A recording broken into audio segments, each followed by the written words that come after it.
రంగారెడ్డి జిల్లా మునుగనూరులోని భూమి కబ్జాకు గురైందని ఆరోపిస్తున్న 200 కోట్ల విలువైన 40 ఎకరాల ప్రభుత్వ భూమిని మాజీ ఎంపీ బూర నరసయ్య గౌడ్ బీజేపీ నాయకులతో కలిసి పరిశీలించారు. ప్రభుత్వ భూమిని పరిరక్షించాలని, అక్కడ పార్కులు, ప్రభుత్వ కార్యాలయాలు, ఆసుపత్రి ఏర్పాటు చేయాలని డిమాండ్ చేశారు.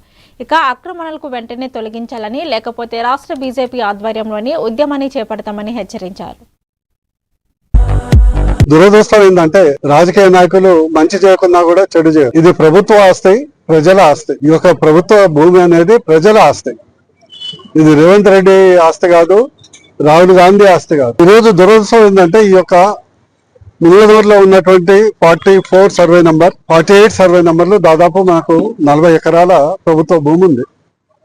సాధారణంగా ఏ ప్రభుత్వం అయినా ఏం చేస్తుంది, దీన్ని సద్వినియోగం చేసుకొని ఇక్కడ ఒక హాస్పిటల్, మెడికల్ కాలేజో, లేదా పార్కు, లేదా ఒక కన్వెన్షన్ సెంటరు ప్రజలకు ఉపయోగపడే విధంగా దీన్ని ఉపయోగించుకోవాలి. ఎందుకంటే మీకు ఇక్కడ దాదాపు 10 కోట్లకు తక్కువ ఎకరం ఉండదు.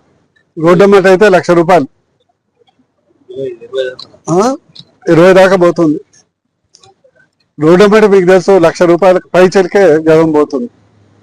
ఇలాంటి భూమిని సరే వాళ్ళందరూ కమిషన్లు అనేది ఆర్ఆర్ ట్యాక్స్ అనేది కామన్. ఈరోజు బిల్డింగ్ కట్టాలన్నా, ఓసీ తీసుకోవాలన్నా, హైరేజ్ పోవాలన్నా పర్ స్క్వేర్ ఫీట్ 90 రూపాయలు అనేది బిల్డర్లే ఓపెన్గా చెప్తున్నారు.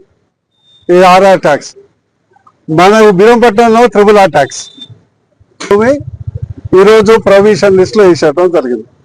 ఆ ప్రొవిషన్ లిస్టు నీ ల్యాండ్ కానీ నా ల్యాండ్ కానీ ప్రొవిషన్ లిస్టు తీయాలంటే మంత్రి దగ్గర నుంచి ఎంఆర్ఓకు సమర్పించుకుంటే కానీ ప్రభుత్వం లేదు, లిస్టులకు తొలగదు. కలెక్టరు దీన్ని ప్రభుత్వ భూమిగా వివిధ సర్వే నెంబర్లు ఇవ్వటం జరిగింది.